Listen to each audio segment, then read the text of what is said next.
let's get into this.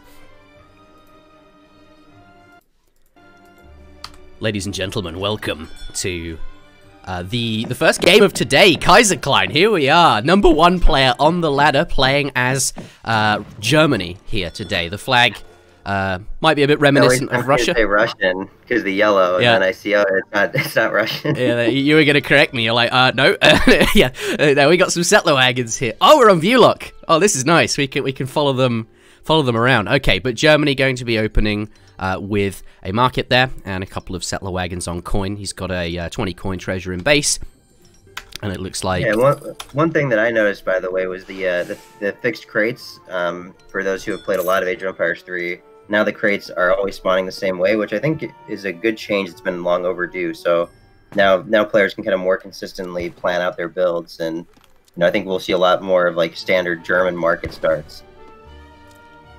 Yeah, you can, especially with... I mean, I've heard some... Hold on, I'm trying to figure out how I can scroll. My arrow keys are... there we go. Okay, so this is all working nice now. So, I want to talk about fixed crates very briefly. I saw some people saying, oh, that reduces options. But actually, when you have fixed crates, in a way, it increases what you can do, because you have a lot more consistency. You can, in a certain matchup, get that trading post you want, or get that market you want, and there's always treasures as well, and I think that influenced Kaiser's decision, which is what he got. He picked up 2 coin treasures there, which was able to buy him some extra wood. And look at his macro, really on point here. And we would expect that from Kaiser, right? Just only 2 wood over the gathered. He collected the exact amount of coin he needed to buy 100 wood for that house, which is now up. And now he's starting to gather from the animals to get his age up. And here he is, 90 wood. He will be. Yep, and we should talk about that, right? We should talk about the treasures on the map if we can.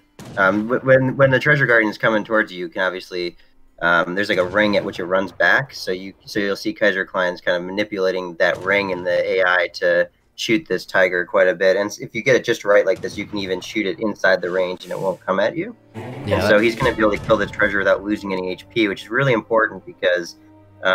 Losing your explorer in the early game, you can't build a TP with it, you can't scout. It's just really important to have it on high HP in case you run to the other opponent's explorer.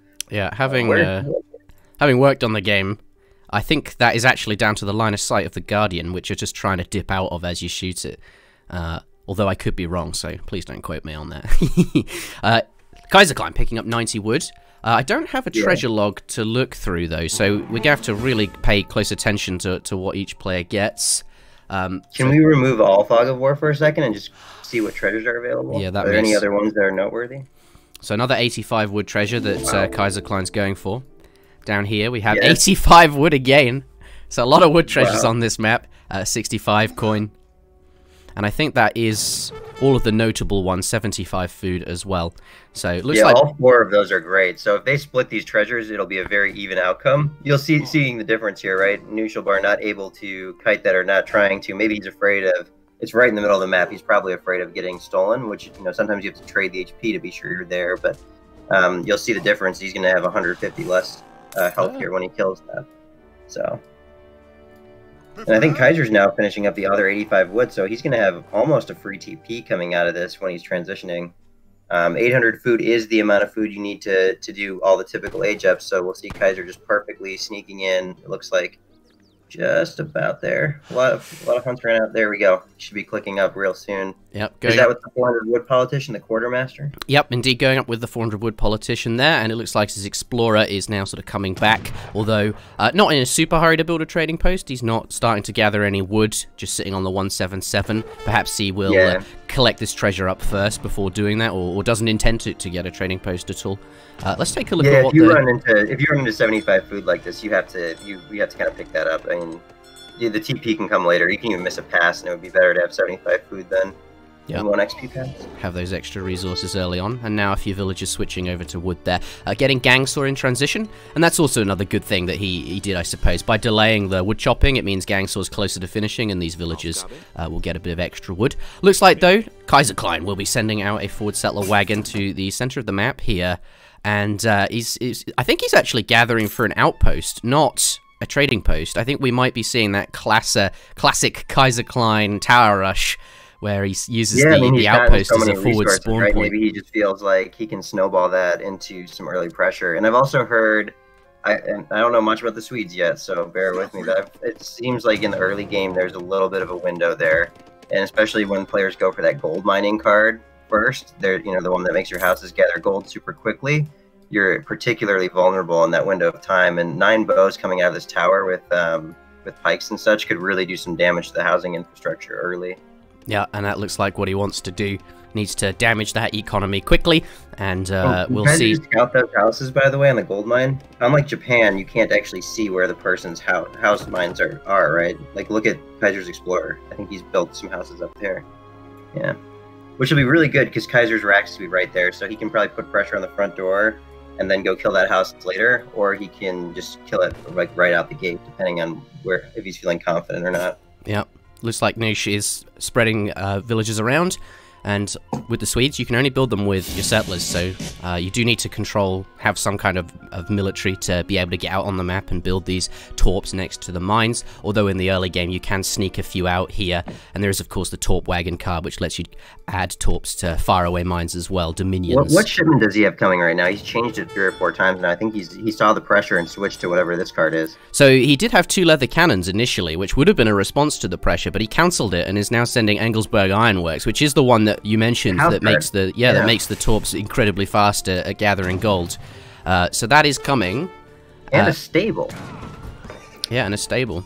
Let's take a look at Kaiserklein. Here, 8 so bows about to arrive. With impunity here, with the 9 bows coming, or is it 8? I'm not sure what settled on here. We got 8 crossbowmen, 2 all on there. He's got 4 pikemen in queue behind this as well. And yeah, yep. they are going to be able to come in and harass here relatively easily. Kaiser hasn't seen the stable though. Let's see if he goes. He's going to see it on the TC. It's so close to the TC that just the line of sight from the TC fire should give him line of sight. Looks like he's going to try to get in. Will he run on this? I mean, I feel like he's got to be a little scared seeing a stable. Yeah, and we can.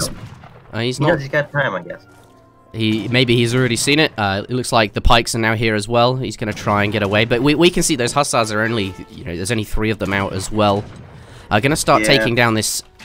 Sorry, they're only halfway trained, I meant to say. But the bows are able to get some work done. Going to start. Does pick up a villager. The problem here is he doesn't have a market, does he? Where's it? Is he even in a market? He can't really just buy anything with that gold. He needs to be able to buy food right now. He does have 4 hussars about to pop, though, and 2 leather cannons will be coming as well, which should be sufficient to deal with all that infantry. So here we go. He's run away, though, right? Yeah, he's trying to save the outpost, though, bringing those hussars in to try and scare those units away. Here we go, though. The 2 leather cannons do arrive. They're going to get their first volley off. And nice volley on to the pikemen. The 2 Orlons, though, trying to get in there, but doesn't look like they're able to get any swings in. And he's going to try and pull trick away. Yes, he does get one out there. Doesn't lose that. I think, going in there after those leather cannons, they were blocked by the hussars and the vills. Ended up not being a great decision, but manages to get that Elan out and recovers perfectly. Pardon me? Right now, he's probably going to siege his house and get one more military shipment out. Nope, settler wagons. Looks like he's just going to settle for this house. But I'm surprised Knuschelbär is pushing this issue as hard as he is. Like, the leather cannons are much more intimidating looking than they actually are. Like, you could just go and fight this, probably. Yeah. And I also find they're kind of more effective in your base under the TC, where you've got the protection of, I suppose, that outpost, as well as Minutemen, which you can kind of block without here. They are still kind of low HP artillery that are kind of vulnerable.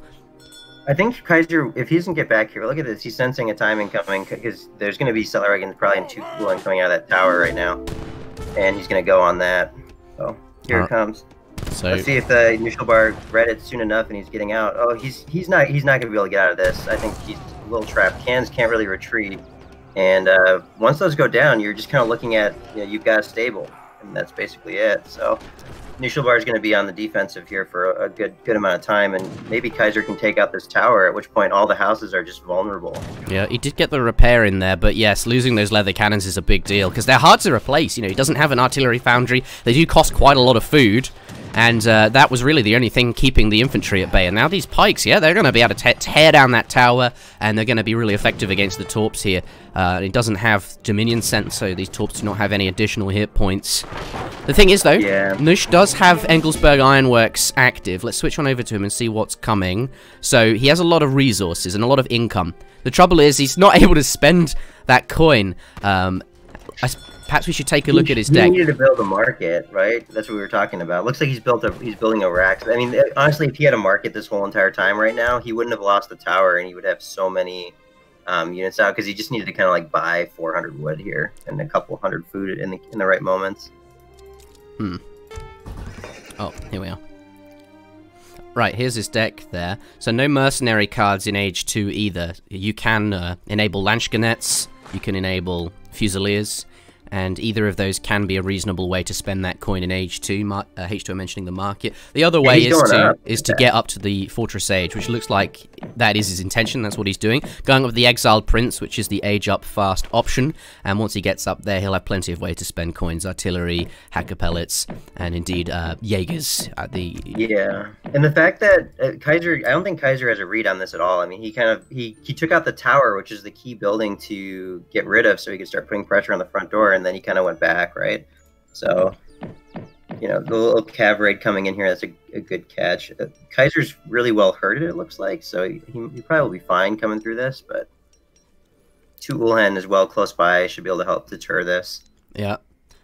Although there are villagers on that coin mine there as well, though they are kind of closer to the... They're in the middle of the map, they're quite close to this outpost, so they are reasonably within distance to be defended.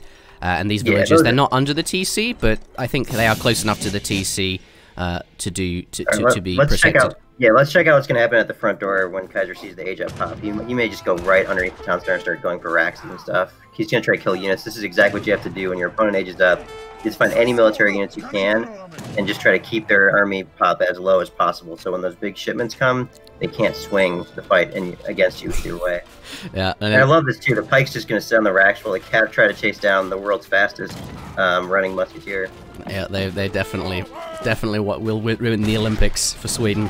A couple of musketeers popping out there. He does manage to get them out before the barracks goes down. And you're absolutely right. You want to kill as many units as you can, so that their first shipment, which will ideally complement their units, just isn't going to be able to synergize because they won't have any units. And Falconets on their own, we know, are not going to be all that powerful against. Great pop. Yeah. Look at where they are. Great positioning. He's going to probably shoot the bows first, and now he's got to get on the pikes. And will those Hussar be able to block the other Hussar from getting in there? I mean, this is just such a huge army. I mean, these cans are going to need tremendous volleys to thin out these pikes. Villagers coming out to start punching, it looks like. Yeah, and that's what he's doing so much work, though. It's just not dying. It finally goes down. But remember, all that time, these pikemen are swinging 8 damage on it and not doing any damage to anything else, whilst the Carolines in the back have lots of damage, and so do the Hussars. So, from just those 2 units, has managed to clean up reasonably well, but here come 5 more Uhlans in the base, and it's going to stop those villagers from gathering. And remember, these villagers are fighting as well, so he is taking losses. Yeah, the good news is though, when you get a big fight like that, a lot of XP is traded both ways, which gets you your next fortress shipment. So we'll see. He's got the musketeers about to pop out. Hussars coming. Yep. It looks like though he's managed to get up to the next stage. He is alive. He's 3,000 points down, which equates to 3,000 resources roughly. Each point is 1 resource. But he does have 9 Carolines about to pop, as well as 4 Hacker Pellets as well. He's going into hand combat there, and Kaiserklein, I imagine, won't want to stand around, and he's going to try and get out of there. Which way is he going to go? If he goes towards the stable, those Hacker Pellets might be quite effective there, but is going to escape. Shall we take a look at Kaiserklein then? So, what do you think he's thinking now that he's done all that damage and Nush is in the position he is? He managed to get up to the Fortress Age. I think he did adequate damage. How do you think Kaiser will respond to this situation he finds himself in? I think he did adequate damage too. Oh, there's the market, and he found the Ville building the houses. I think response-wise, I would imagine he would try to get up. I mean, this feels like a prime position to get up because your opponent has no racks. They're really far away, and Knuschelbär is going to, run as fast as he can over to his opponent right now and just try to do damage. And there we go. Kaiser going up right now quickly. We'll see. I think he's gonna have to kind of hang on here a little bit during this fortress transition because all these units are so fast and his hunts are pretty exposed. Yeah, looks like those villagers gonna have to get back to safety. Hacker Pellets though are quite expensive. They are going to want to get away from those Those Uhlans, they are going to get caught. What are they good against? So they're good. So they're essentially, think of them as Uhlans, but with a ranged attack. So, and their ranged attack is good against all the things a Hussar's melee attack would be good against. But they do have quite low range resist, only 10 there, and 276 hit points. So, got it. Whereas a Hussar would have 20% hit, range resist and considerably more hit points. So in terms of cost effectiveness in melee, they are not all that powerful compared to, you know, the Hussar. But if you have a large group of Hussars and you combine the hacker pellets with them, then they can shoot over the back. Imagine an Uhlan not being damaged whilst Hussars are sort of tanking on the front line. They're really powerful in large groups. And obviously they're quite mobile and they're ranged. Muskets that people want to use, right? So that's what I was thinking. You could combine them with the muskets really well. Yeah, they're like a secondary cav unit that Sweden has, kind of similar to how the French have cuirassiers and the Spanish have lancers as an additional sort of hand cavalry unit. This one just happens to have a ranged attack there. Let's take reassess the situation. So both players have managed to get up to the Fortress Age. They're both in good spots. They have even score here, and I think the game is kind of normalized once again. We're looking at, I think at this moment, neither player particularly in the lead, so we're up for a really good game here. Knuschelbär running around with those hacker pellets, using that range and speed they have, which is a really big asset, and he has. But Germany has now just gotten some skirmishers have arrived. His first shipment in the, or perhaps second. Let's take a look at his deck. No, that is his first. What is he going to do with that 1,000 coin? Do you think that Germany's going to use this shipment for Black Riders or something? He probably has to, right? Because he's kind of in a rough spot hunting-wise, so he's had to just mine a lot of gold. Keeping this tower up would be really important, I think, for map control. He especially needs to save the barracks, right? Because barracks is his only way to really countering the muskets right now. Yep. Yeah, there's the Black Riders there, but the thing is, I don't think his army's, you know, he's been stockpiling that coin, right? So it's not like that is on the battlefield yet. So he does manage to sort of scare away Sweden. He's going to be able to protect his outpost and barracks, but I think Kaiser, on his mind, will be thinking, right, I am probably a bit vulnerable until these Black Riders arrive, and then I have a big army, and then I can sort of relax a bit. But those Black Riders, they are coming. I think the other thing that I'd be thinking about if I was Kaiser is like, gosh, I've lost control of the gold mines on the side of this map. Like, you see the Uhlans are looking for that Vil. He's like, you know, shoot, I should not have let this happen. And now here he is. He should be able to catch this one, though, which will be a great thing to do. It seems like you have to stop these houses from going up because it's difficult to get units out there to siege right now for Kaiser. Yeah, and that is the trouble. Is it going to finish? I think it's going to finish, right? It's so close.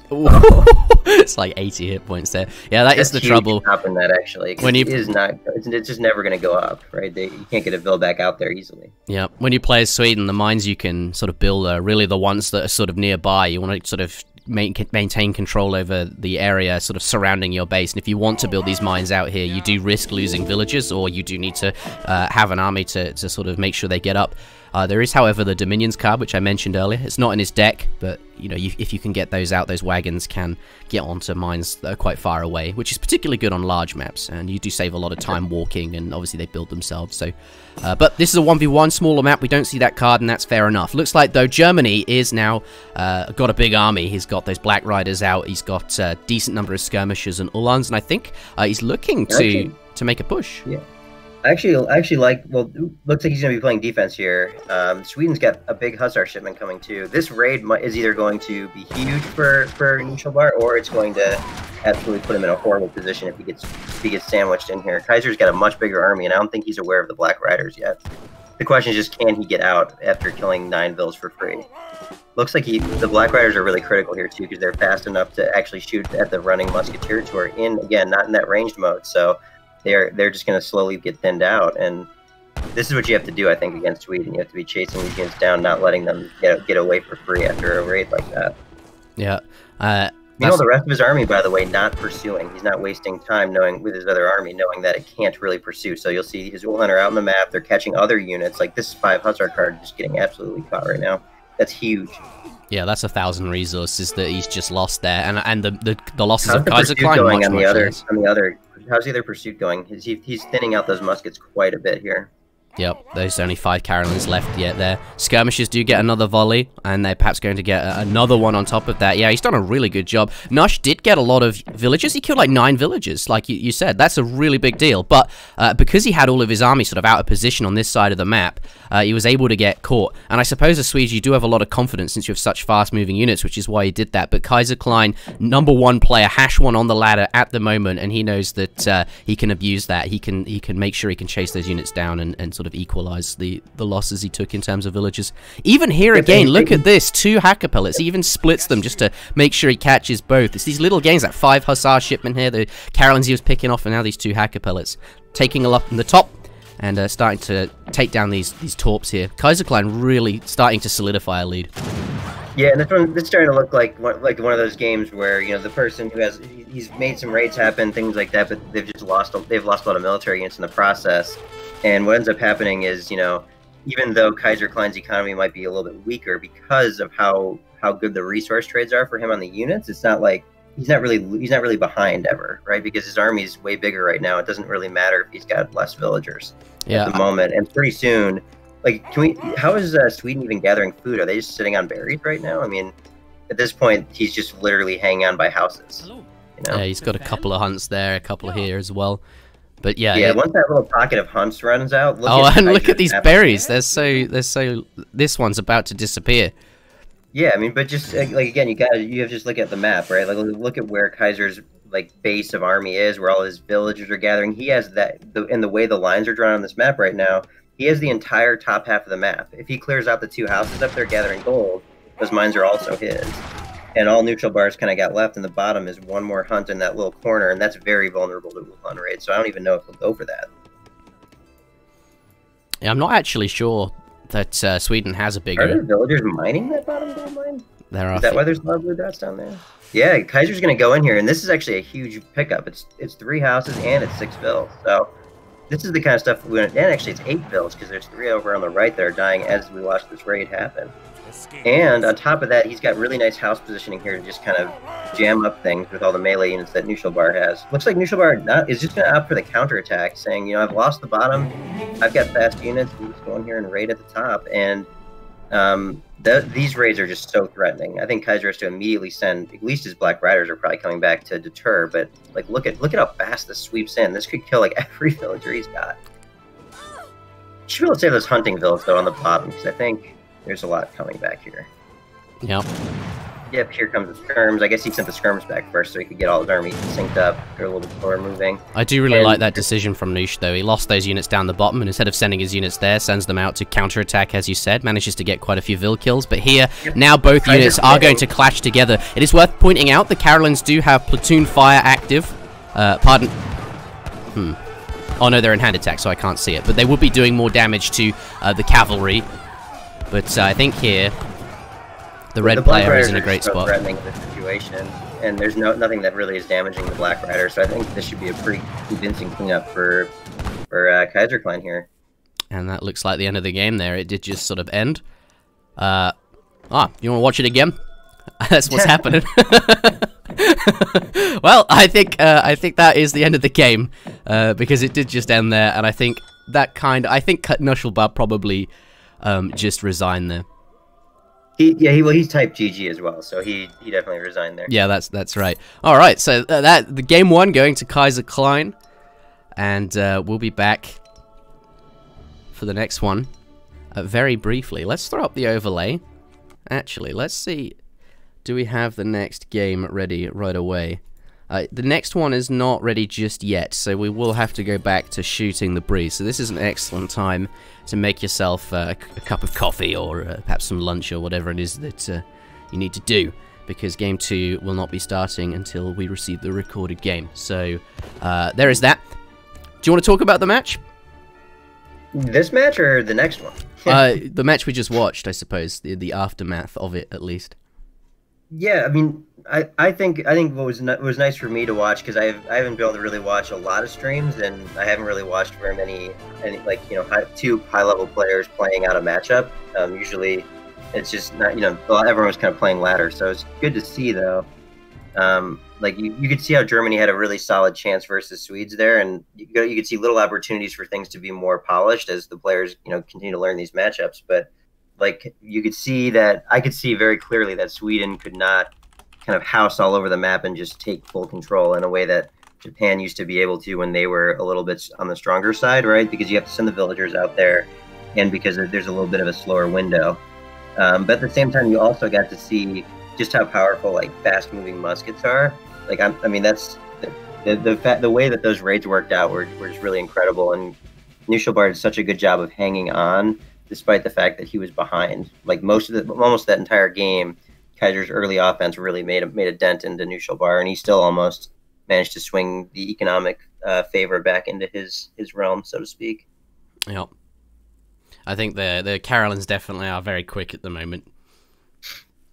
Yeah, they're very quick, but I mean, if it's still as hard as that game was, like you could see how much pressure Kaiser was able to put on, even though he had he kept maybe 3 or 4 pikes alive like you do versus Japan, he could have been also whittling away at some of those houses he knew about in the top of the map, and that would have really solidified the lead, right? And he didn't even get that. He didn't get that done, but he still was able to keep up.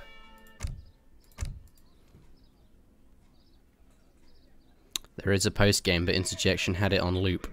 Oh, all right. I guess I can load. I'll load the game back up, and we'll see if we can get to the end real quick by zooming through it. Isn't there like a slider bar now where you can just skip to the end or something, or is that not true? There is a slider bar. I don't know if it does that. I've not actually tried. That's a great opportunity to test it out.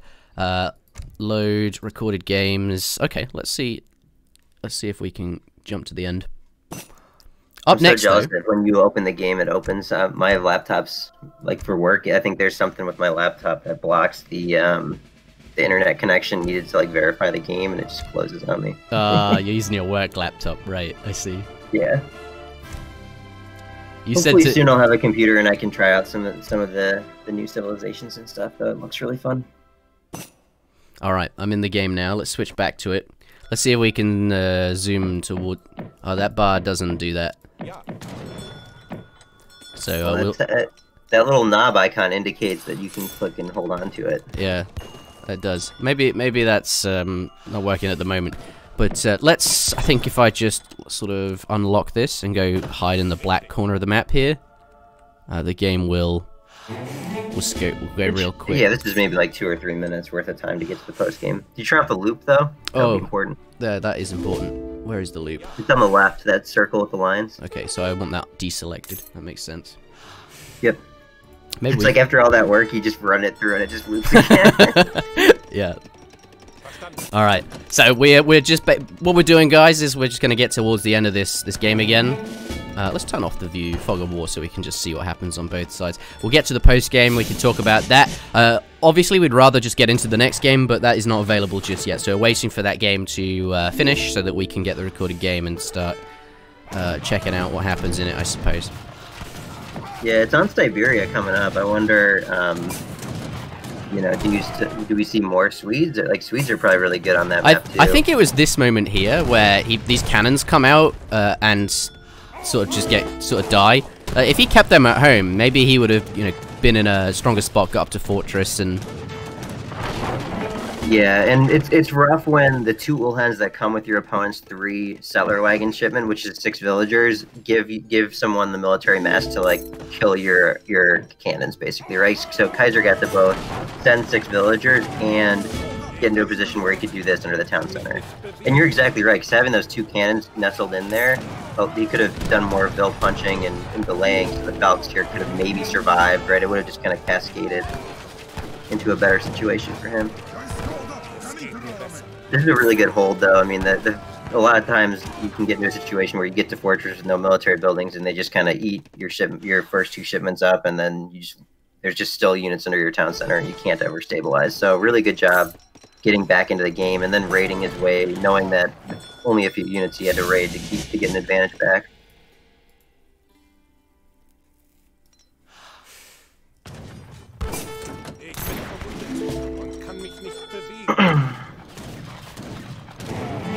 Yeah, nearly at the post game, guys. Don't worry.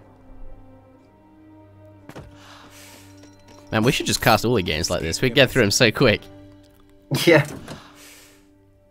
Yeah, here was another vulnerable moment where he sort of, like, the Black Riders have just arrived, but before that, maybe there was some opportunity to actually take down that tower. He was sieging it, but decided to thought better of it and left. Yeah, I think he kind of knew that there could be a shipment coming. He has no way of knowing exactly when. And plus, the merc shipments take longer to send, so if it wasn't a merc shipment, it could have been something like 9 Ulhan or 7 more skirms or something. And if you're underneath that tower when 9 Ulhan pop out, you could very well find yourself getting cleaned out. But Knuschelbär continued to do this, right? Like, whenever there was pressure put on his houses, he put on the counter pressure, which is a great way to keep your mining houses alive in the corners of the map. Yeah. This raid was pretty decisive as well for Kaiser, getting like 9 villagers there, and then he leaves the houses because he's under a much bigger threat here at home, and he knows he can force the fight, and that's exactly what he does. And there's the GG. Alright, now let's take a look at the post-game. Next time we won't have to zoom through it, but yeah. I had the loot button on by the looks of it. I want to see all resources gathered. I can do that. I can make that happen. There you go. Yeah, very even. That's pretty incredible, despite all the pressure. You can see the gap in Fortress, but then Knuschelbär able to close it by getting Fortress himself and then delaying his opponent from gathering resources. And the other thing I was interested in seeing is, like, maybe you can't see it in the post game, but I really do think that, like, whenever Knuschelbär got the market, that was like, I feel like that was a little bit too late. And had he had that market in time for the first push, he could have probably coordinated a little bit better of a response. But small things making all the difference, right? Yeah, let's take a look at military score. Villagers too. Military score should be more representative now of military, because mercs are included, right? Yeah, mercs are included properly in the score now. Yeah, and you can see how even the military populations were throughout that game. What about the economic score? Does that factor in? I guess that would be like similar to all resources gathered. I'm not sure. I mean, each villager is worth, like, economic score, and I think, like, the market would be worth economic score. So a big, like, spending of, I suppose it's just like when you lose stuff, like, of this. What is this, like a villages on torps being destroyed, maybe? It just doesn't show up very much on the graph because you have so much existing stuff. So maybe the best way to look at economy would be, I don't know, all resources gathered is... I think all resources gathered is probably the most important thing to look at. I mean, that just shows what you've had available, right? It's kind of, I think of it as like, here's what you've gathered and what you have available, and then how you spent it or how you managed it is kind of, you know, watching the military graph go up and down. The villager line would be interesting. Yeah, I think there was a lot of villagers lost by Kaiser, both in that there was a 9-vill dip in the middle there, right? Yeah, can you check that one? Then up there on the top, not that one, the one to the left. Oh, right here. Yep, 40 yeah, this to one's the 9, 33. The 9 drop, right? Oh, 7. That's huge. Losing 7 villagers just like at a moment's notice. And you can see, like, a couple of vills here and there for Knuschelbär losing, but a lot easier for those fast Swedish units to raid. Yeah. All right. Yeah. The next game will hopefully be with us soon. I am not sure. How do you want to handle this? Because I'm not sure how long we need to be waiting or what we can do in the meantime. Let's see.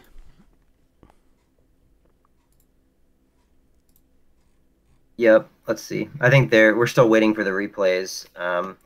This is an unusual format for us. Usually we do live spectating. We're still waiting, like Interjection said, for that spectator mode to be built out. So I think the players might have gone into game 3 or something without sending us the game. I'm not sure. So.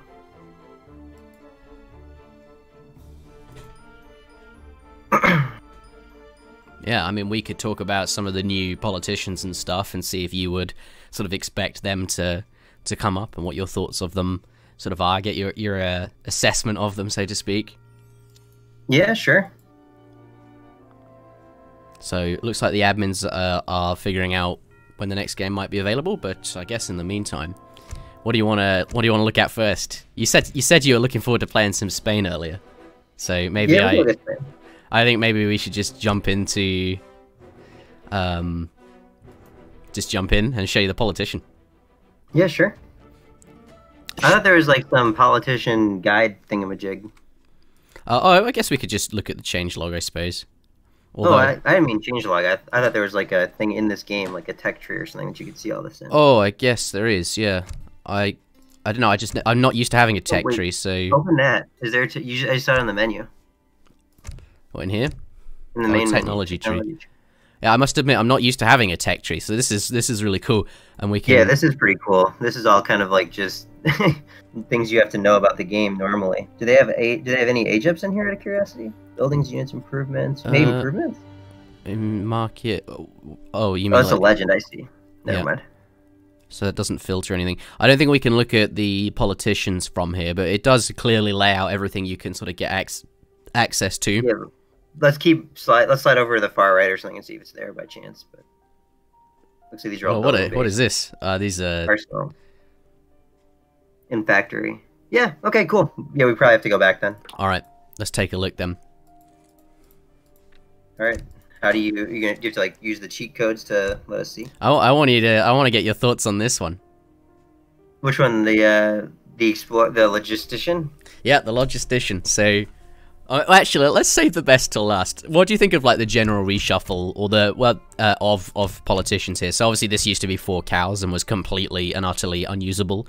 Even like there was no format. It was not free for all. There was not treaty. It was just not a usable politician. But now you get some economic bonus here, 2 settlers and sort of 2 semi-fattened cows as well. So it still has that potential of additional resources that you can fatten those cows up. But you could also just eat them right away for a reasonable amount of food. Now it's worth pointing out. How much food is on them when they age up? So you get it's 200 food out of 500. So yeah. So that's 400 food, but remember, there's an opportunity cost, because if you're gathering the cows, you're not gathering the hunts. And really, that doesn't matter so much when it's crates, because they gather so quickly, but cows are not that quick. So it is faster, but it's not really 400 food. It's more like 200 or something like that. But yeah, let me know what you think of that. Yeah, I think that one has some potential. I think it's probably not fast enough. I almost wonder if it's like, it needs to be 250 food available on each cow or 300 food. So we can you just play at that a little bit, because like you said, being able to get the food in quickly, like in that early colonial age, is very important. But as Spain, I might actually use that one though, because I often age up with the Philosopher Prince if I'm doing some sort of TP build, right? Right. So it's kind of like a slower Philosopher's Prince, and if you don't need the fast resources, it can be quite useful. Yeah. So now it has sort of a tangible niche, but it's not better than the existing options here. I think most of the time 500 food is still going to be, and the outpost wagon for strategies that Spain sort of wanted to do before. But at least it's usable. If it was better than 400 wood, I think that would probably be. Not particularly popular, but I'm personally I like that it can be it might see a bit more use. There's a use case for it now.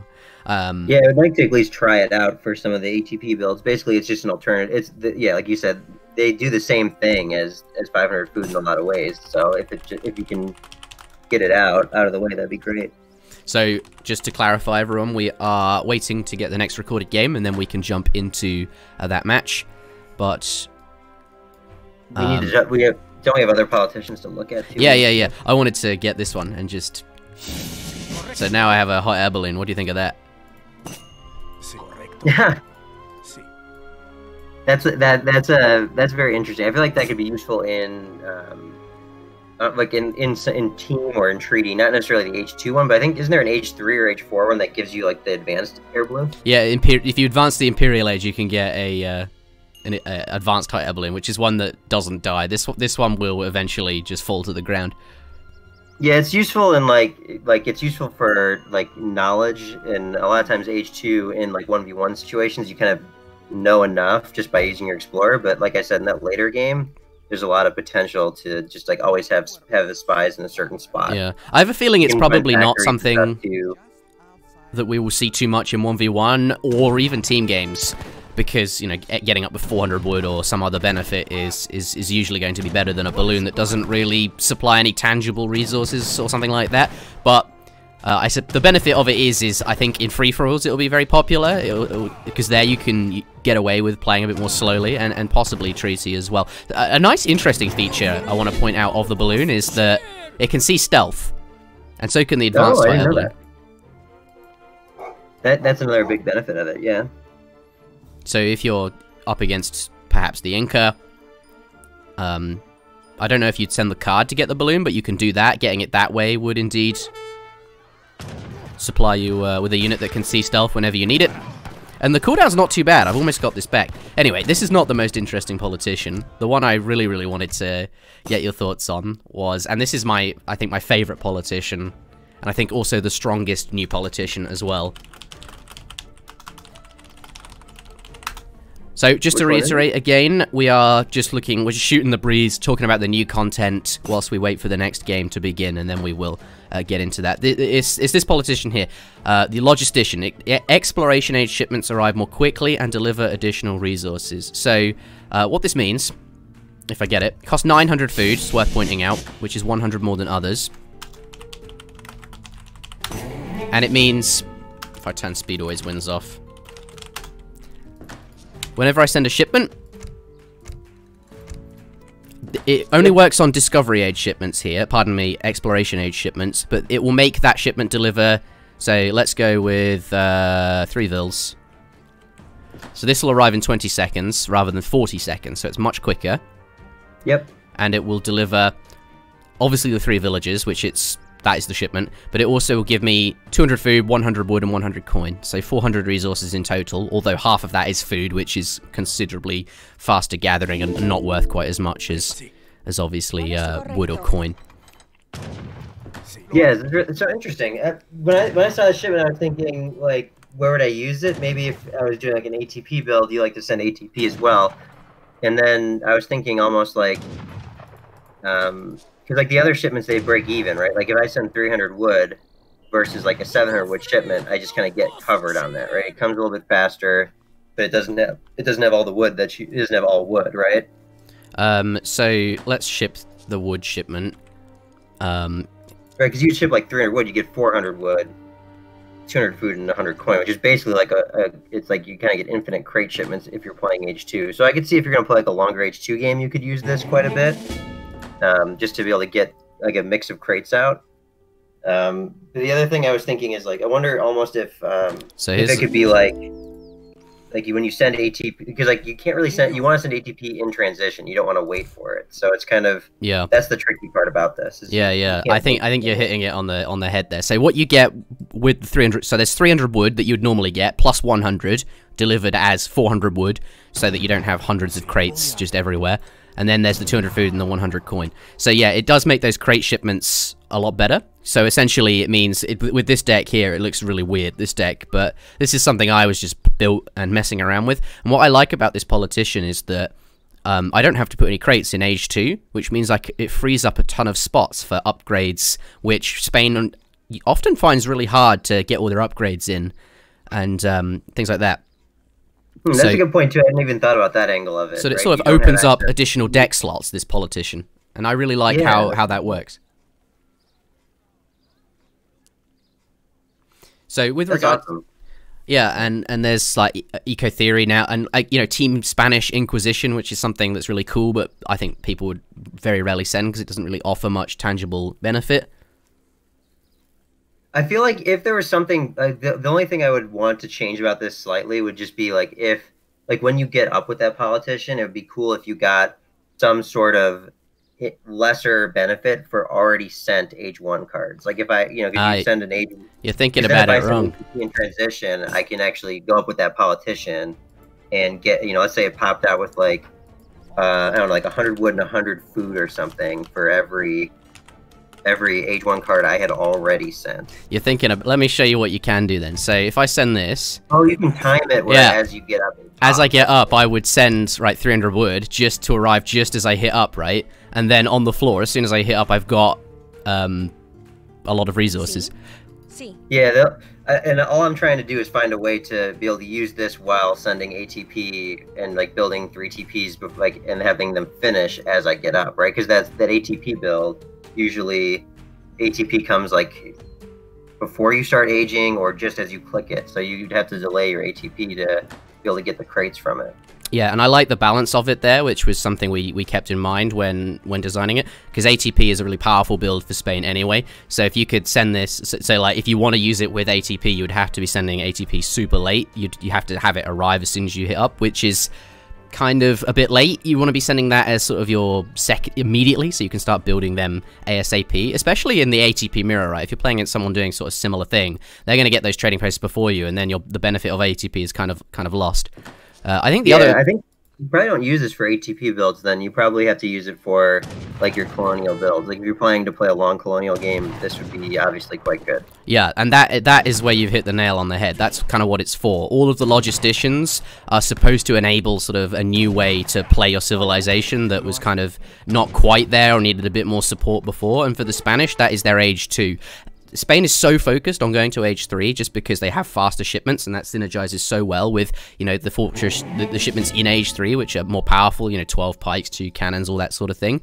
But here, it gives you a way to get a bit of extra eco because those shipments arrive in 20 seconds rather than 40, so those crate shipments are arriving sooner, which is kind of a bit more eco. You save 20 seconds each time.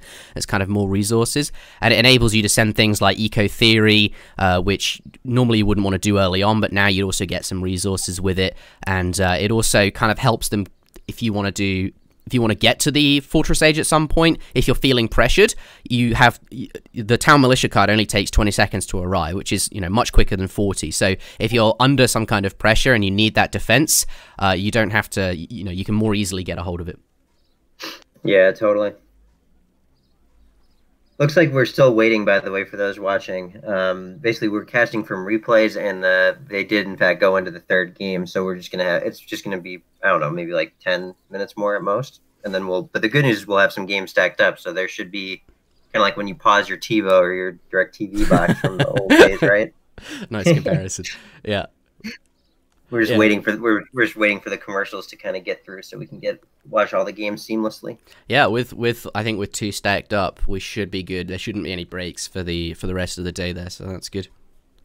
Yeah, so if you're watching right now and you mainly want to see the tournament games, I would suspect it's a good time just to grab a snack or a drink or something for the next 5-10 minutes, and otherwise you can always hang out with and watch me. Watch here we go. Player, learn about the game. Looks like we've got the rec. Kaiser has sent it to us. Nope. So we will be getting into the next game very briefly. I didn't even get to show you the Papal Guard, which gives you industrial age, or gives you guard, crossbow, and pikeman. We'll talk about that later. Yeah, we can save that for any potential breaks. That's right. Okay, so first thing I need to do is download it. I was trying to launch the game without having put it in the correct folder, which is obviously not how that works.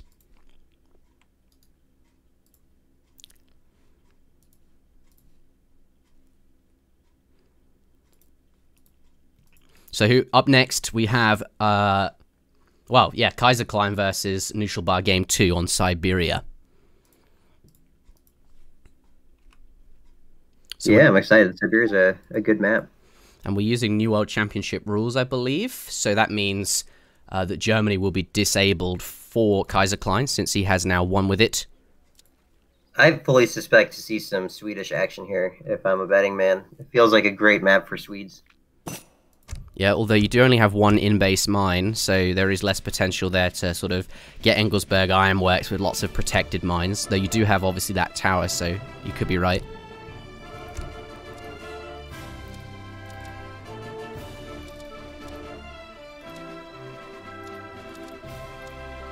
Alright. Alright, here we go. And by the way, the third game we also have available, so... We do. So we've got a game right away. So if you, ladies and gentlemen, welcome to game number 2 in this best of 3 series between Kaiserklein and Knuschelbär. I'll turn on the little logos we have to represent what teams there are on in a second.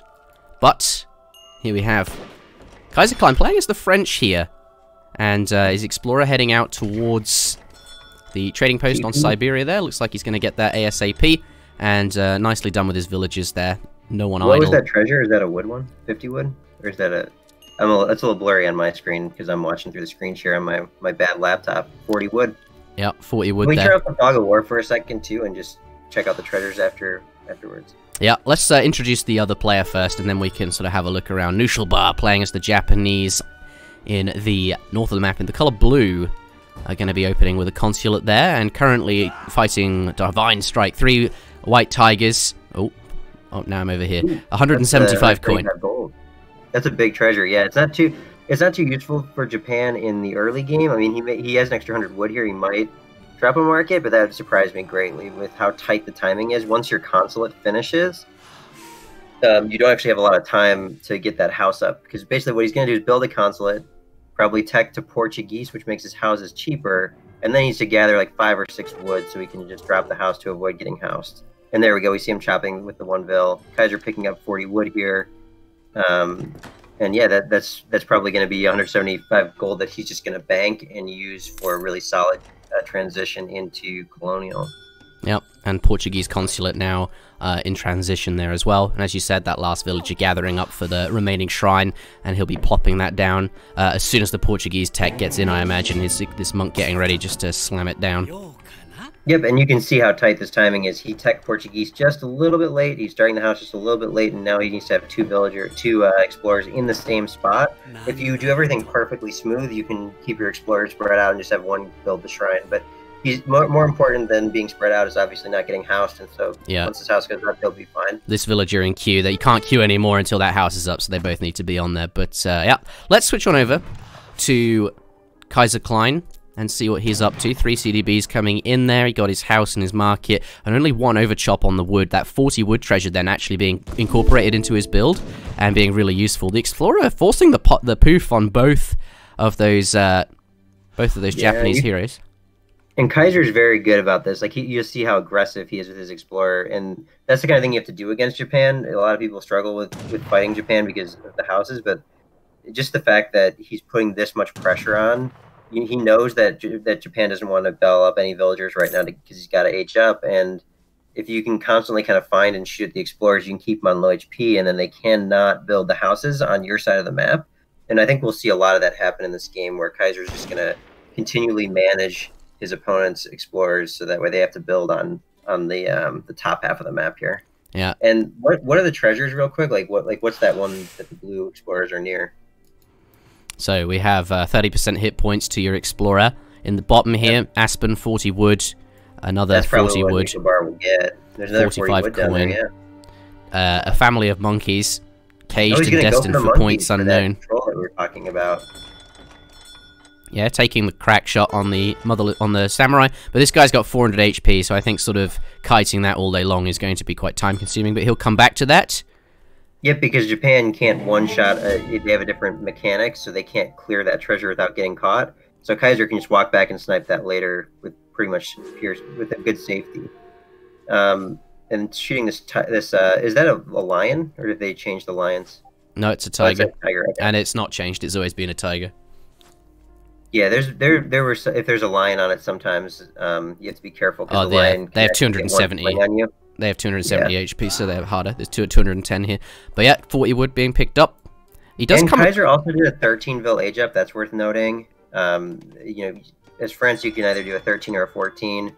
If you get the 13, it's usually a lot more aggressive. So this is a 14.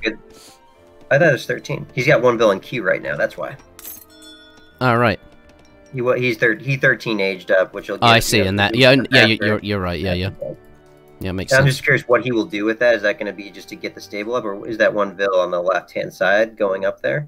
It is. Looks like he's going to proxy racks up in the corner probably, and maybe try to secure the line or something. I'm not sure. The trade line. I thought you meant the line. I was like, this treasure? Well, no, I don't think so. Let's take a look at his deck then and see what he's got in here. I think nothing super notable that's sort of unusual that I want to point out. He's got his 2 skirm shipments here. He's got 5 dragoons and 2 falconets, as well as crates and sufficient upgrades to go to the long game if he needs to. But also this deck is very, he's got all of the crates and villages and units that you would need to play Age 2. So both of those options available, and I think we'll see that forward racks from him, and I think that's sort of what he's looking to do. I wonder if that's kind of influenced by having these additional monkeys, which will give him a bit of extra firepower sort of early on, or something like that. But yeah, that villager... Or will it be a proxy stable even? It'd be interesting, but I'm pretty sure it's your proxy racks. Is the Knuschelbär building houses down there, by the way, in the bottom left? Oh, let me reorientate the screen. He is. Yep, okay. And then what building dropped just now from France? That's the other thing we gotta check. He just dropped it. It looks like a Rax to me. Yeah, he did. Here it is. Yep, so he is gonna go for a little bit of pike type of pressure. Wall's coming up from Knuschelbär as well, so he's gonna play that extra defensive style. I imagine that when he does get up, we'll see like an immediate 600 wood come out of him and just a lot of shrining. And these monkeys have stayed together too. I was surprised. I was expecting those to kind of just fan out, hopefully catch some explorers out. Knuschelbär though is coming back up exactly where Kaiser would want him to come. Quite frankly, if he builds those houses without being seen, those are just free to siege. So the monkeys obviously right now moving up to the top to try to control that piece of the map, and you can just kind of see how Kaiser's got a little bit of units, if you would, kind of spread out everywhere, trying to again minimize that explorer like house boom. And it looks like he's also going to go for maybe a stagecoach build here. He's going for a second TP at the very least. Yeah, well, he sent 700 wood there, so I would definitely expect him to. That is certainly something he could do. Yeah, trading post going down, and he does find one of the heroes here that is building a shrine. I think he's going to go straight for the hero, but Knuschelbär on top of this, canceling his house and getting out. And actually, Knuschelbär didn't build any houses up there, so now he's probably just stacking wood, trying to get his explorer into a new position. Yep. The other explorer. These monkeys are going into. And that's his only explorer. The other one is dead there. Oh, that one died there. I was wondering why that one hadn't moved at all. Yeah, the monkeys must have got him. I think that all the monkeys managed to take him down, something like that. But yeah, 5 pikemen now out on the map, as we saw earlier. He sent that 700 wood as his first his first Commerce Age shipment, and now he's got 5 pikes out, sort of roaming around trying to kill those shrines. Did a very good job of hunting down the explorers to prevent shrines going up, doing everything he needs to do to stop Japan from really booming. And here now he's being forced onto these sort of back hunts here, where he'd rather build them, I suppose, a bit later on. And with the rest of that 700 wood, not really committing to a large army, is just going to build the whole trading route, and is now getting the trade car upgrade there. Yep, can you go back to, let's check out Japan. Like, they must, I'm imagining we're stacking wood right now. Maybe we're making some units. Yeah, we're stacking 400 wood, and we have 90 house pop. Like, right now, if you can see how much impact Kaiser's had without actually killing anything, he's probably, the shrine pop could be at 150 or 160 right now. If you imagine a typical game where you're playing Japan and your opponent's letting you kind of build houses wherever you want. So the impact is real, and now down to 80 house pop actually with no, like, he's gonna shrine that left side by the TP, but that's gonna be hard to hold with the racks right there. Yeah, coming in there. Though, getting out, they push the explorer off. That's huge. It's gonna delay the stagecoach on that last TP.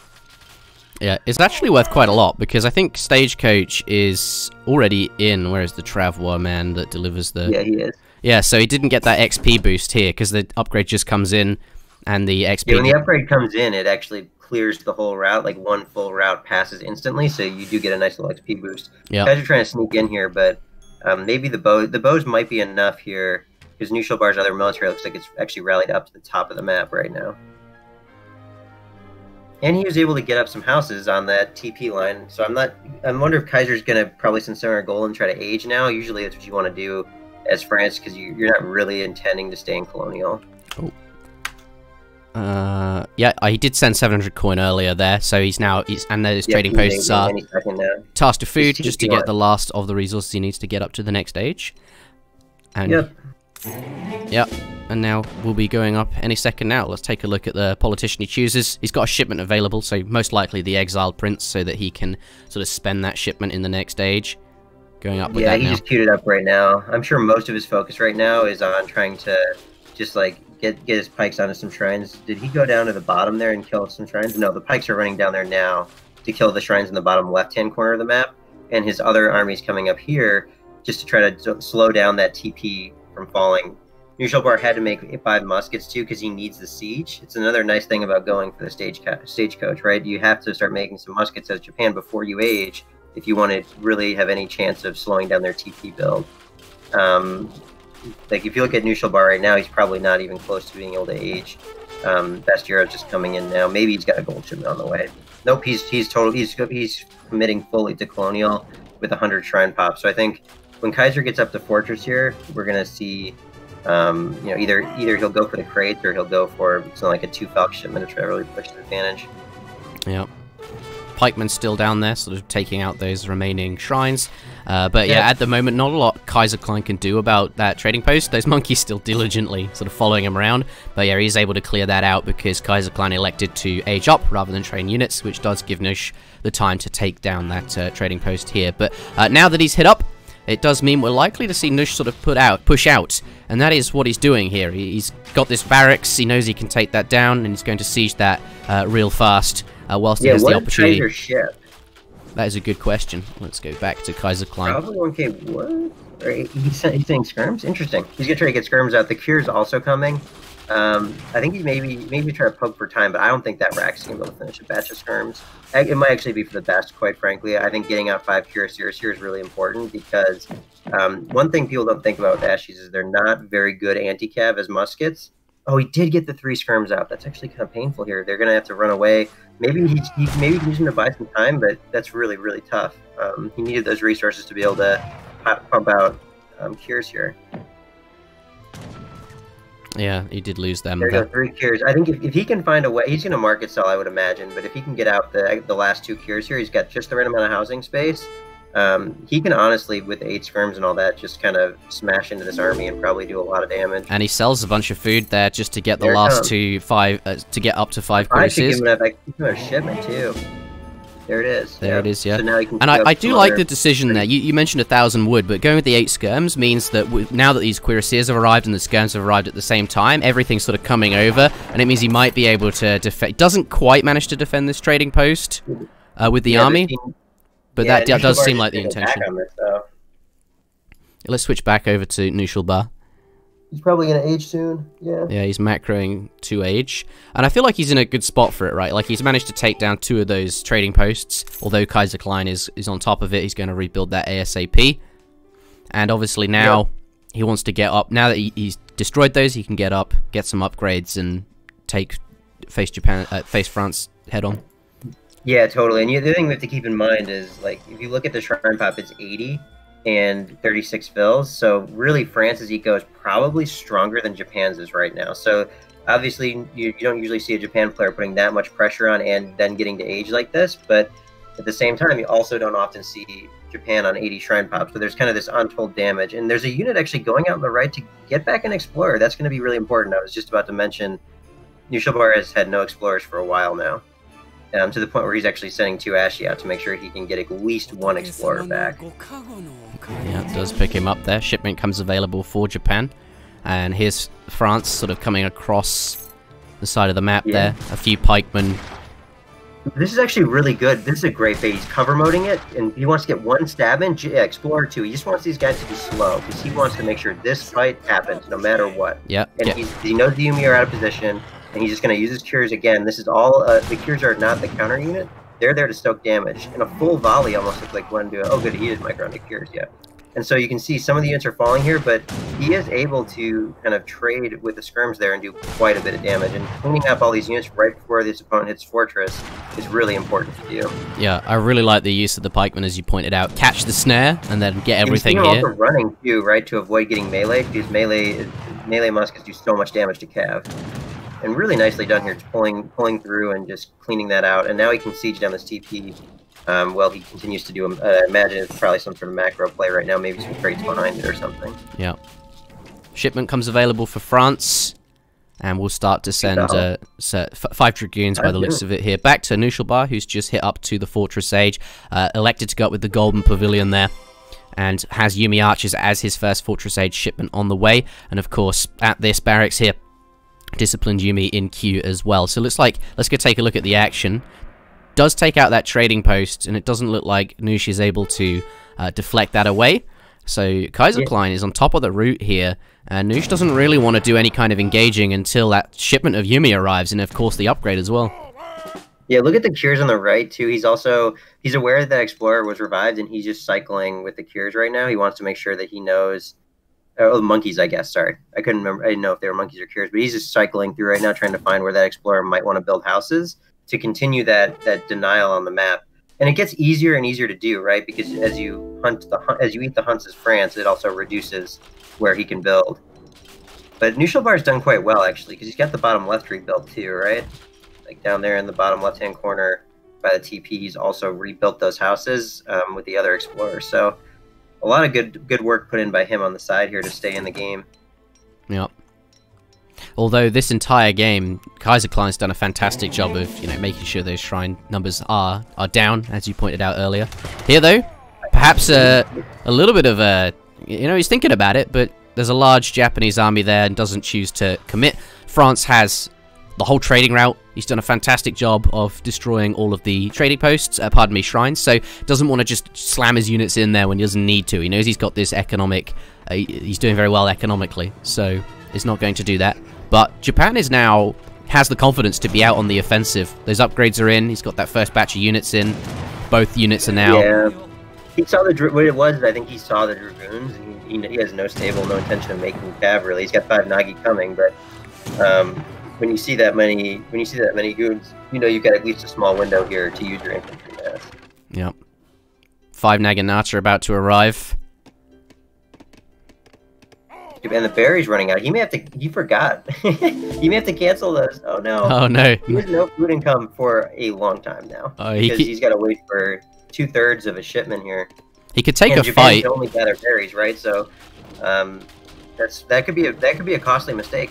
Yeah, those Naginata are blocking shit. I mean, he's and there we go. He's toggled his shrines to food, so he does have some food income, but obviously he's not going to be able to replenish his units all that well.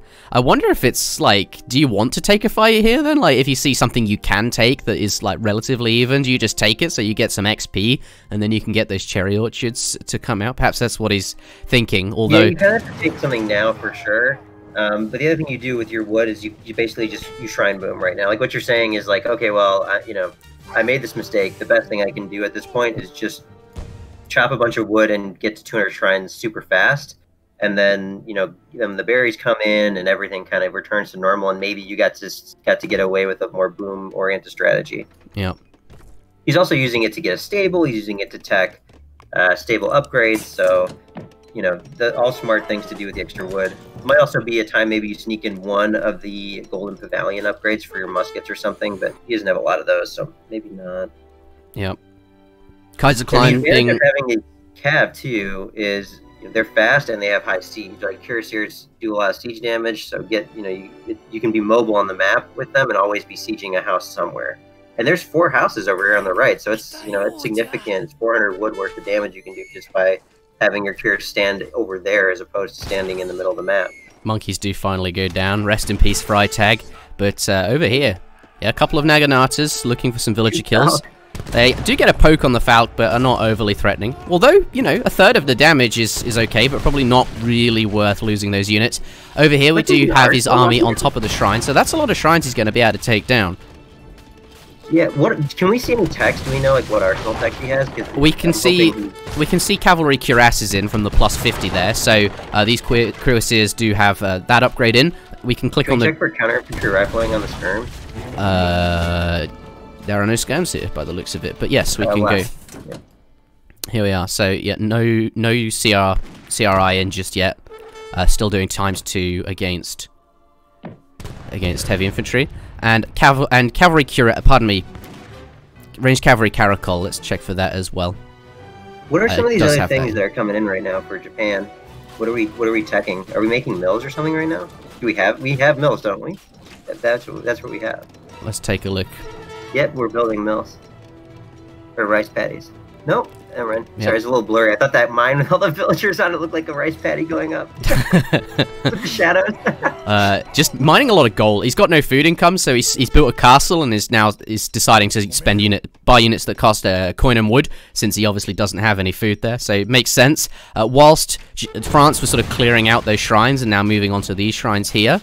It does give the Japanese army time to sort of clear out the trading route. So at the moment, they're just exchanging infrastructure rather than sort of battling in the same location here, playing a really dynamic. And I think what's going to happen here, Kaiser's going to cut down and leave the cav here to finish these off and start walking everything else.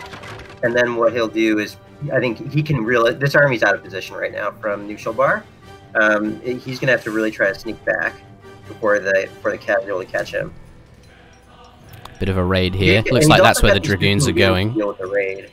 Hopefully the whole army doesn't... Yeah, it looks like he is going to be able to sneak out. That's very fortunate for him. I think he could have been flanked or caught off guard here had the skirms cut at a little bit different of an angle. It looks like Japanese army will escape here, so they sort of come back across the map, but that raid being a bit distracting does clean it up with the Dragoons there, and it looks like Nush can sort of get out. But he did exchange, you know, a bunch of shrines out in the middle of the map for those 2 trading posts, and he's not been able to build this trading post site, so... Kaiserklein just going to come back in with his Explorer and sort of do that. Yeah, he's going to grab his Explorer right now. The scary part is, though, those 5 Nagi on the right are able to run over the hunts. And this is where France starts to get into a little bit of a dicey situation because they're hunting all over the map right now. And it's very obvious where they need to go to gather food. And you can kind of continue to throw a couple cav here and there and raid if you don't have the Japan really locked in. And right now, Knuschelbär's done a good job of not really getting locked in, right? I mean, wherever Kaiser's army is, he's always got something else out on a different flank. Yeah, really just running him around here. And he's ready for these... Really... and he's ready as well. He's got flaming arrows, so when the time does sort of come, he's got this wall he can sit behind. He's got lots of ranged units, and he's been training the flaming arrows, so he can handle those falconets reasonably well with mass flaming arrows, which is often something Japan sort of struggles with, dealing with those falconets. So it has the means to do that.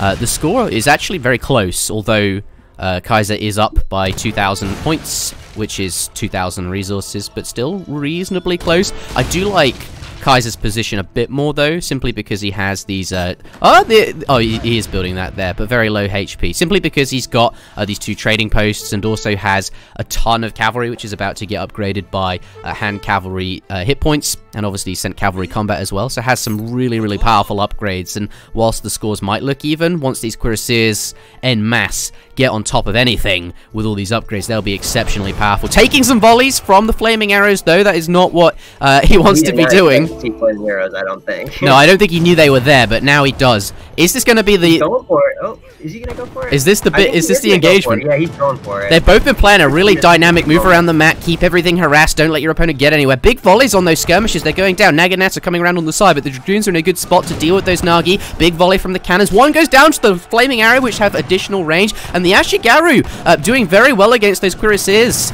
Forcing them away a bit. The cannon about to get sniped, and it's not really done any damage. Tries to shoot the flaming arrow, but because it's doing that, it's not dealing with the Ashi, which are doing very well against all of those cavalry, although there are quite a good number of... They're starting to clean up here, and this is always a challenge for Japan. It's so hard for them to deal with this many cuirassiers, and they keep cleaning it up. Yeah, and that's those upgrades coming through, right?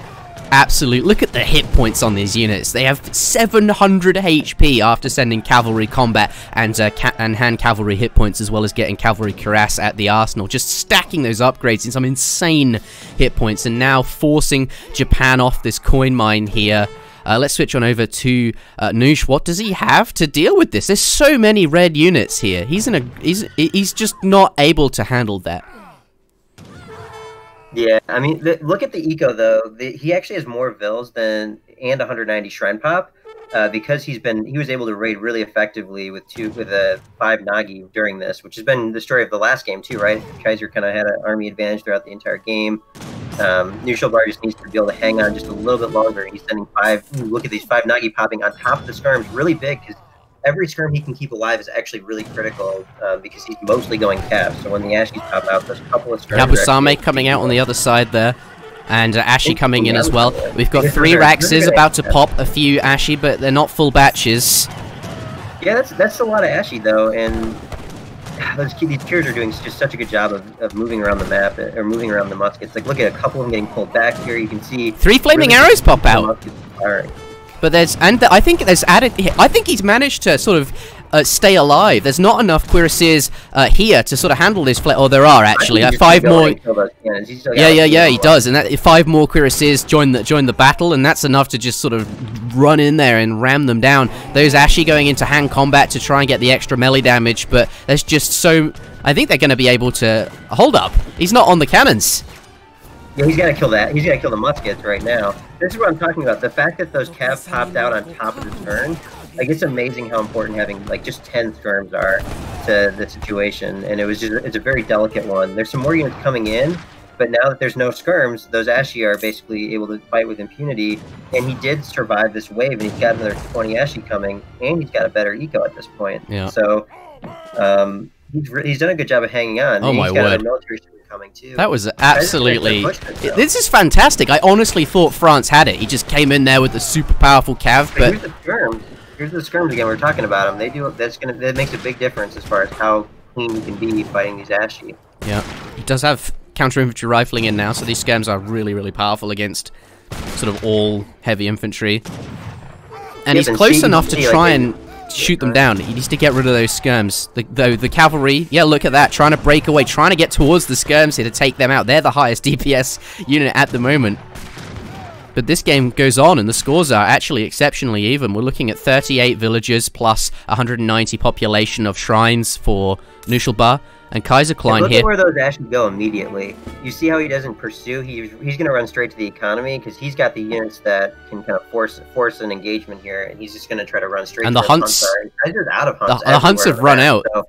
The only hunts left are the ones that these shrines have got here, and even then there's only sort of 8 of them.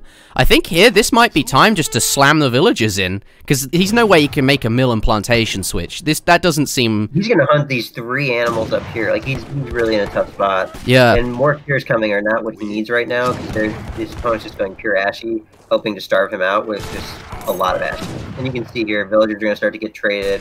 Right. And Knuschelbär can honestly just kind of shoot the builds here. 4 terms is not going to kill those Ashis fast enough. Yeah, but France can do this, right? Like, their village, especially at this point when there's, like, fewer hunts, the villagers aren't as useful. They've got a lot of HP, they've 40% range resist. He's even sent, I think, has he sent Wilderness Warfare, or is that just the effect of Greatcoats? Really good look at this. Like, he's got probably 8 or 9 skirms here. 2 of them just keep wanting to go back to that house, though. Really painful for Kaiser, I'm sure. And this is the point where, like, 2 Nagis can come out at any moment and just absolutely cause havoc here. But as it stands, he's in a reasonable spot here. Still fighting for his life. And there's the Nagis. There's those 5 Nagis we were talking about, and that might spell the end pretty soon. I don't know how Kaiser's gonna be able to hold this back. Yeah. Let's switch on over to Kaiser and see if there's anything in queue there. He does have 1,000 wood arriving, but that's not a military unit shipment, and I guess the goons and the skirms that are in queue just aren't going to be arriving soon enough. Using the villagers to fight, and it makes sense. He's got blunderbuss and greatcoats here to get the additional stats on the villagers, and he's just using them as sort of military units now, and France is able to do that, because they are powerful villagers, and he will hold because of it, but he's losing... You know, these are not gathering resources whilst all of Knuschelbär's economy is. Yeah, really good micro from Kaiser, though. You can see just like how he had 5 skirms that entire fight, and every single one of them was shooting at a musket the entire time. 9 clubs coming in. Oh, here's the Forgotten Consulate XP for 10 clubs as well. And that's like, the clubs are just going to be a huge problem for the skirms, because they can catch up to him. And yeah, Kaiser's just gathering coin now. Like, there's no food on the map. There's this one hunt here. What is the play? I guess like maybe toggle the trading post to food, and he's got 1,000 wood on the floor. I'm wondering. 2,000 wood in his bank. I think he's trying to figure out what to do here. Yeah, you gotta like make some artillery with all that coin maybe, or do you just sell the wood? Like, I mean, he's sending 1,000 wood just because there's a lack of anything else to send, I suppose. You know, like you're kind of in that type of a spot right now. The game's definitely going to go long from here. Like we're you know, it's either going to end. I guess it's either going to end immediately if you can't hold, or it's going to go super long because you're not going to, like, you know, with skirms and cures, you're not going to kill a Japan infrastructure anytime soon. Yeah. Skirms though these skirmishes are really powerful, and all his opponent has is really musketeers. So if he can be very diligent with his skirmishes and not lose too many and just keep poking in, these will get so much damage done with counter-infantry rifling. Yeah, we're gonna force them away. They can't really siege anything with those skirms there, although there are the Nagis. This is not ideal. You gotta keep the skirms alive, but at the same time, they have to be fighting. Can he just get them away? No, gosh, it is amazing how long he has hung on with like 5 skirms and 2 goons. But I mean, he's going full mill, berry transition. And yeah, I think he's called it. As Japan hit that key window where they've still got some berries bringing them food, and they can just kind of pull through and make units for that extra 3 to 4 minutes. And the game really did just come down to that. That was a fantastic one to watch, actually. That was really, really well balanced on a knife edge almost. Look at the economies. Really, you can see where the hunt started to run out at 18 minutes, and that's what we were talking about. Like, maybe if you look at the food total, we can see it there too. Food gathered.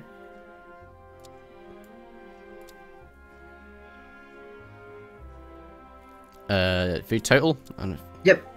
You can kind of see, like, that's when the economy started to waver around 17 minutes. It was mostly the food that was suffering, and Knuschelbär, you can see, because he didn't send the berries at between 12 and 18 minutes, like we were talking about, he kind of got to get away with lower food gathering in that time period and set up all his shrines and stuff, and then, you know, you wait 6 minutes later and all of a sudden your opponent's out of food and you still have some berries left, so.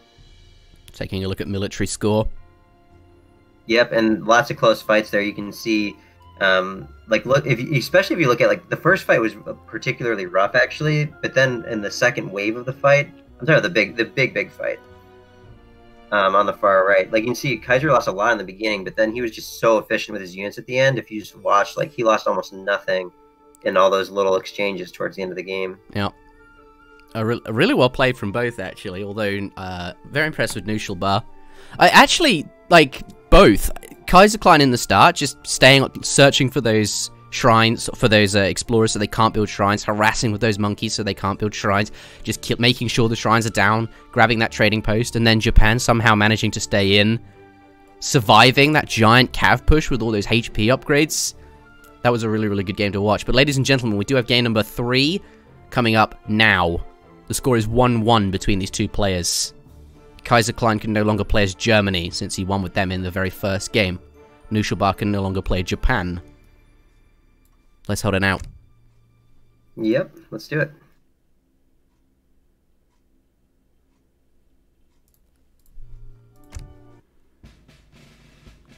You can take a look at our ugly table that I've just sort of slammed in there.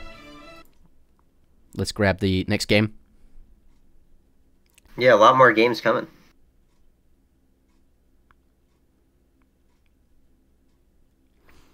Yeah. Is the one that Minimote posted the next one? Where's game 3 of Kaiser? Oh, I got it. Yeah. Yeah, we're having one player send all the games, as you saw. So. What are you expecting then from game 3 here? It'll be played on Kamchatka, right? I can't see because I turned yeah. And I don't know, actually. It's interesting because Kaiser went with German and French, which are kind of his staple civilizations. He's not really branching out much. I don't know. Here we go. Ladies and gentlemen, welcome to game number 3 in this best of 3 series between Kaiserklein and Knuschelbär. Spawning on the right-hand side of the map in the color red, we do indeed have Kaiserklein playing as the French. Going to pick up his trapped macaque that always spawns on Kamchatka. Both players get one of these. And then with that, you can use it to sort of scout for the goats around the map here that are on the sides. And of course, there are some, there's a patch of 2 goats and another patch of 2 goats in the center here. And it looks like red with his native scout. Good choice, France. Getting that scout on this map here will get those 2 goats there. And he's going to scout for the 2 treasures, which are usually bigger treasures on this map. We've got 45 coin here, and we've got 25 XP plus 25 coin here. Yeah, those are 2 small treasures, actually. Sometimes what happens is in the bottom left, there'll be the big treasure spawn. There'll be 2 of them. Yeah. It's like those 2 X's down there. You can check on them. Yeah, often they'll spawn in the center there, but they are not here today. 40 wood there. Here's one of the big ones. That's kind of what both players are looking for. 80 wood. Oh my word. And they're both right next to each other. 85 wood there as well. So this age 1 is going to be contentious. If either player starts... Kaiser knows about them. He's going to immediately path in that direction. Yeah. I think we might just see both players sort of chill out on that left-hand side of the map here. And neither of them may actually start those treasures in fear that the other player will get them. But both will be there sort of waiting. So this game is going to be really, really interesting to see how they react or if they can find an opportunity to grab those treasures. So look out. This age 1 is going to be particularly interesting, I think.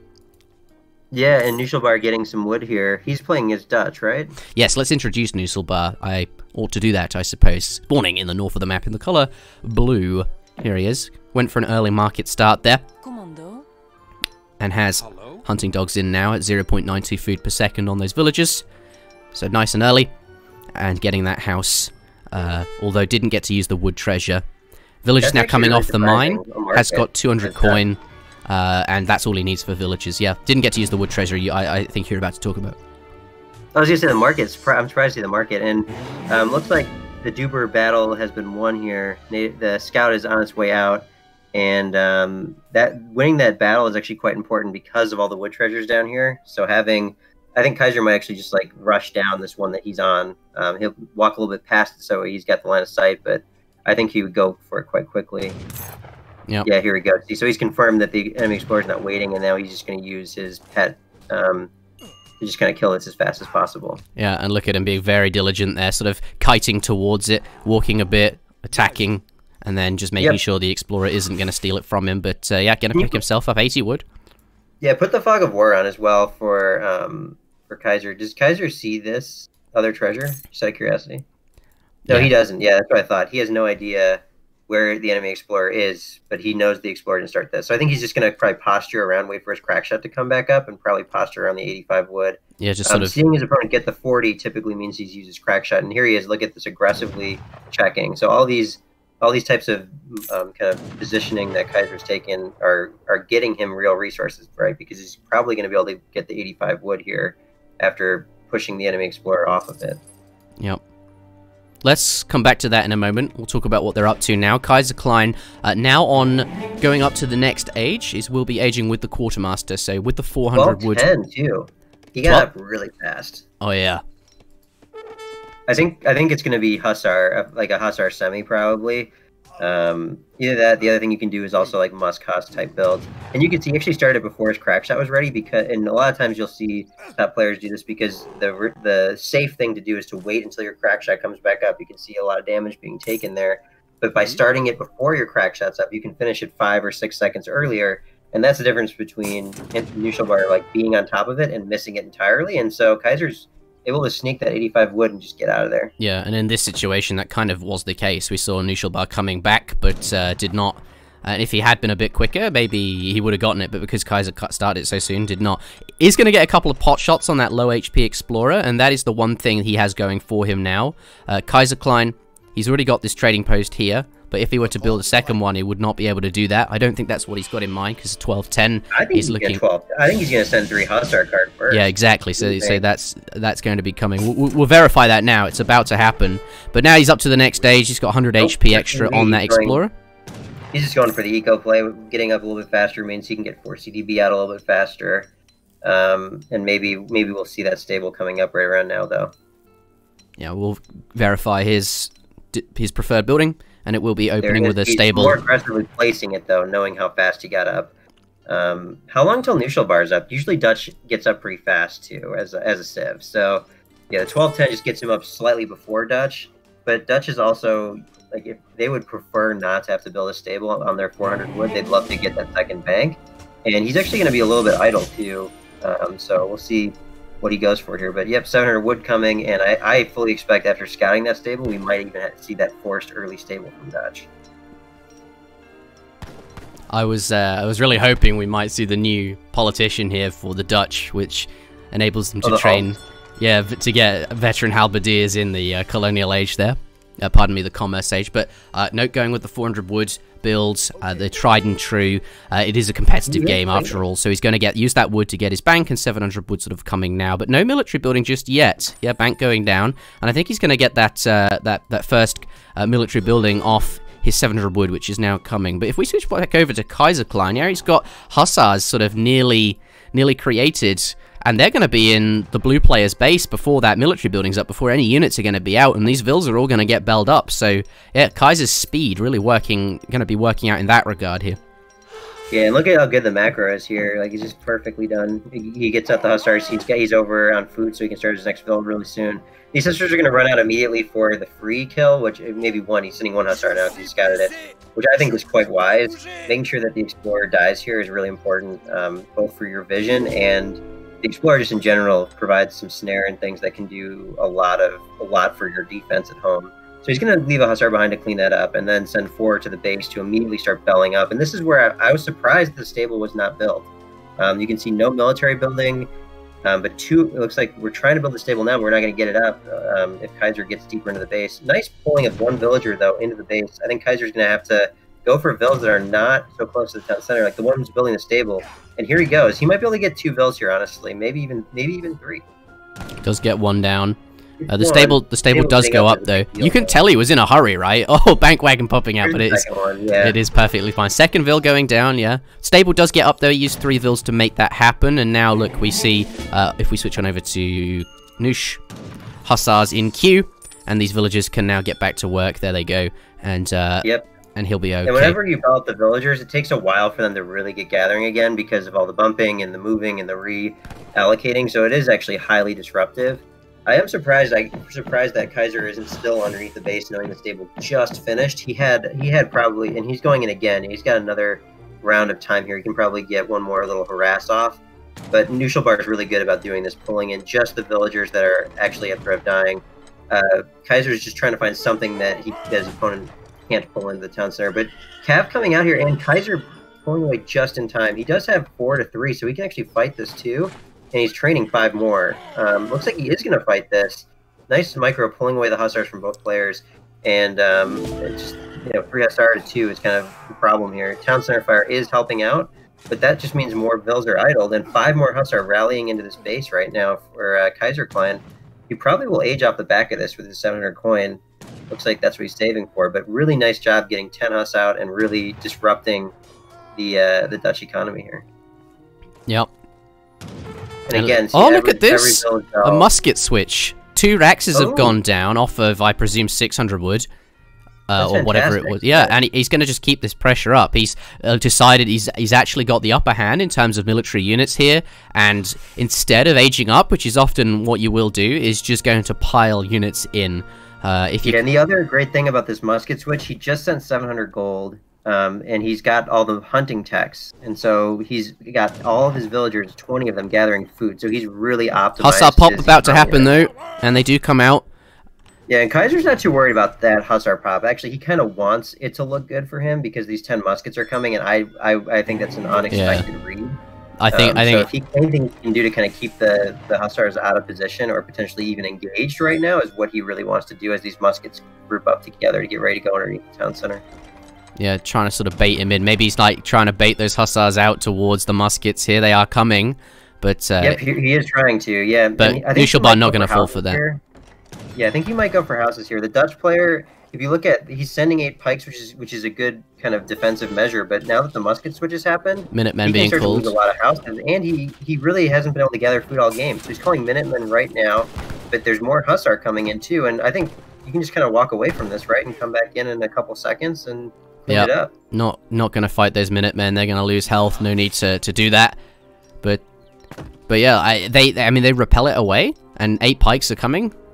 But he was really hoping to get up to the fortress age. Time for building units, and it looks like I think Knuschelbär's recognized he's not going to be able to get up to fortress here. So skirmishers are likely starting now with the 8 pikes to help body block. But it really would have been nice for him to have the Minutemen to be able to pop out at any point in time. It makes it a lot harder for Kaiser to go underneath the town center. But as it stands, it did buy him some time to repair that house and to get his racks up and start skirmisher production. And we can see even they still have a little bit of HP left, and they're able to pick up a couple of the muskets that are sneaking under the town center. Yep, skirmishers and hussars in queue. That house is going to go down. Oh, and I'm not sure if it's fixed yet. Those skirms might not pop. But, I mean, normally they would. But because of changes, oh no, they do pop. Okay, so that's been fixed. So that's very good. Yeah, they need to pop for sure. And these hussar, he's very flanked.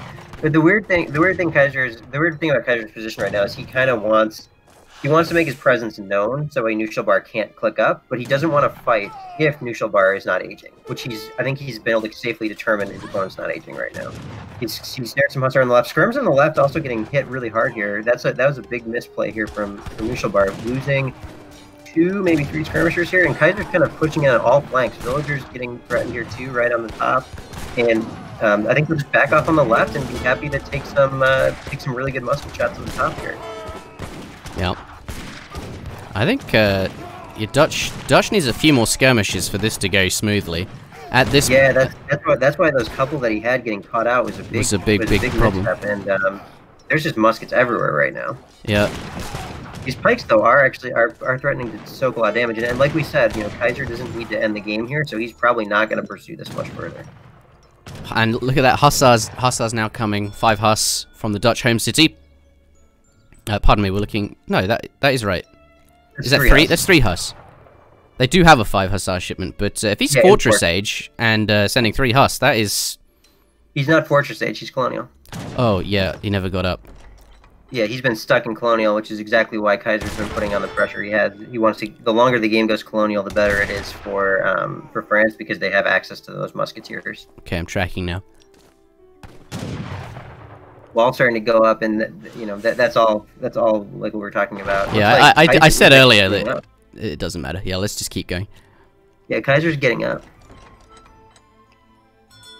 Yep. He did a lot of damage. In fact, a lot of delay. I think he's going to be pleased with that, right? Like now, just going to be aging himself behind this, done lots of damage, which he's going to be happy with. Is going up with the Exile Prince.